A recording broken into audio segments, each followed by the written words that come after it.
still a very work in progress screen. So first of all, when you start a new game, this little black guy here, he's something that I'm just testing right now. He's not actually going to be in the base game. Right off the bat, you see that basically you're immediately assaulted by enemies. Those 10 lives that you see in the top left-hand corner is, well, I would say it's not really representative of all the lives you get in this game.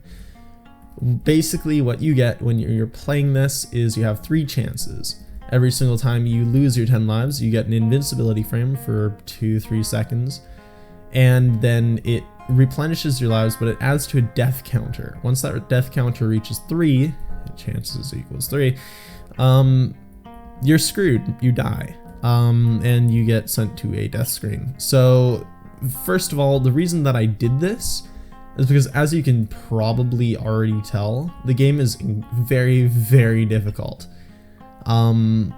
I wanted to make it slightly easier for the player to be able to just potentially have some survivability in lieu of, well, adding more health to the player or something else. Because basically the point of the game is you're not gonna keep your health for very long. Okay, so I guess inspirations for blitzkampfer and a little bit about this alert. First off, the alert that you see here, if you look below my ship right now, you see a small arrow. Don't mind the one at the very, very bottom part of that screen. That's sort of that's a bug I'm very, very aware of that I'm gonna try and fix. But this right here, the arrow points to this thing. This is an event. This screens. When you get in here, you are dropped into a screen. Right, I mean, this background is not reminiscent of what it's actually going to be. It's just sort of something I use for testing of backgrounds and stuff until I actually have the ability to draw out a new one. I'm actually thinking about, with the background for this one, being a bunch of like maybe warring ships, or like you have a bunch of like different colored Federation and pirate ships sort of in the background, and then you have maybe like every so often I'll make like tiles of 2 ships battling it out in the very, very back, in sort of foreground, sort of background, you know, behind the player, and then I'm gonna have all the other ships spawning and chasing you, right? So the thing about survival, it's your standard base game, except there is a lot more there. Like, look at that, that is insane, right?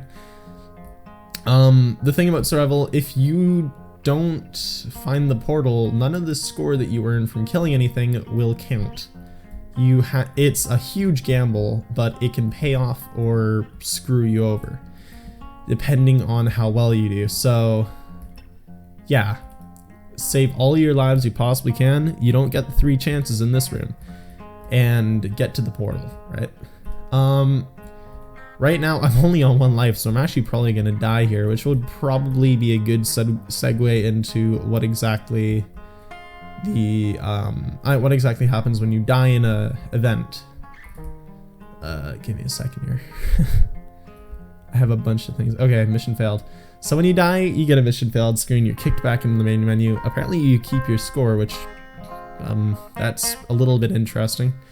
I guess it's sort of a cash grab then. When you die, you sort of keep whatever you have, but you can keep going as long as possible, and that can get you more. But yeah, what I would suggest, don't hold on to your score for very long. Those little green ships that follow you, like really, really close by, that you probably saw, those guys take away your score at a rate of about 1 every 10th of a second. So you gotta take them down quick if you're gonna keep any vestiges of your score. Originally, it was every like 100th of a second, and you would be out of money in about 10 seconds flat. So I had to really fix that up a little. Yeah, so these little white guys, normally how they act and shoot, I guess, is they shoot like walls of bullets. I'm not entirely sure why they're not doing that right now. It's probably a bug that I'll have to fix in the future. But Those white guys basically shoot flat, straight walls of bullets that slowly expand outwards towards the player. Right now, all those bullets are sort of condensed into really, really powerful shots, which kind of isn't the best, because that's like an insta-kill if you get hit by one, for like one live, I guess, out of your, I guess, 30 or so that you have. But yeah, it's a bit of a bugged enemy, but it's still pretty fun to take down and hunt, because they're very, very fast and they're very agile. Because they're so small, it's very hard to hit them. Oh crap, I didn't even notice this. This apparently didn't even show up with an alert. This right here, folks, is a boss. I do not know what kind of boss it is. It's probably going to be the frigate. No, it's not. What exactly just happened? This is very bugged. Yeah, that's really weird. So generally what happens with the boss, I swear to God that isn't typically what happens, is that you get a portal and that spawns that allows the arrow to point towards it. And the boss can be one of 4 types. It can be a frigate, it can be a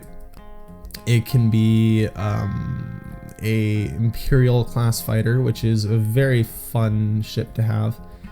It can be one other type, I think, but right now, I think at max, the Imperial class fighter is probably the strongest. Or sorry, no, the frigate is the strongest. It combines the best of all 3 bosses. There's only 3 bosses. I'm probably gonna plan a 4th and maybe even a 5th. And I'm generally, as the bosses go, they're getting harder and harder to complete. This is actually the easiest boss really you can get in the game. So this is like the beginner level boss. It's lagging quite heavily actually here. It doesn't normally do this, so probably because of the fact that I'm recording. But yeah, the bosses, they each have their own special customized attack patterns, and they're all brutally hard to kill. This guy is the only guy with 3 stages, but the other 2 make up for the lack of stages with just sheer firepower and, well, they're unique behaviors, I guess. The frigate has all 3 bosses' attack patterns, and the second guy, the Imperial class frigate, well, he's a quick bastard and he has a lot of health. Let's just say that and leave it as it is. Holy crap, this is just lagging to hell because the cluster bombs, but yeah, right now that's sort of the frigate. On that, hold the point, that's my other event type, and basically what happens is with hold the point, you typically you're trying to hold an objective. Well, not really hold an objective. You go to an objective, you tap it, you capture it. That gives you 2,000 score, and then the point warps somewhere else, and you have to continuously grab the point and get as much score as possible. Oh, Jesus, sorry. I'm running out of breath here. I'm talking quite a bit. Yeah, this video is gonna be very, very informal. Or it is very informal in comparison to some of my other videos on the main Fire Arrow Games channel. But that's sort of just because I want this to be a bit more of a friendlier atmosphere. I don't really, I'm not trying to be very professional here. It's just a gameplay thing, right? It's not a devlog or anything too crazy, so yeah, it's fun. But yeah, score as a general rule allows you to buy stuff like this little spazzing gray thing at my side, which is what's called a satellite. And he follows you, and he actually shoots cluster bombs. The cluster bombs are an insta-kill weapon. It one-shots anything in the game, except for maybe the bosses. But it does a whole lot of damage, right? And because of that, they're a very, very, very handy thing to have, because they allow you to get a whole lot more DPS out, and they allow you to take a little bit of a break. You still got to be on your toes, but not nearly as much as right now, for example, when I don't have the special satellite. As you guys can probably tell, I'm not even very good at this, and I'm the one who's making it, so I very much look forward to seeing how players enjoy and... Hey guys, sorry, part 2 of this. Because personally, I don't know. I've always enjoyed seeing people play my games and really have fun with it, you know? Anyways, yeah, it's just over 10 minutes now by the looks of it. So I'm actually probably gonna have to end this video here. But yeah, that's it for this little bit of gameplay for blitzkampfer. Right now, this is very much not representative of the final game. I'm probably gonna be changing up the bullets, the events. I'm gonna be adding more events, more enemies, potentially new weapon types even, which are gonna be different ways of having the bullets work. I've actually got like a lance and a behind the player kind of cannon thing already, which would be very cool. But yeah, those are for the future, I guess. Those are a different video. So yeah, thanks for watching, guys. I will see you all later. This is Connor/CJ signing off. Peace out. All right, how do I stop this?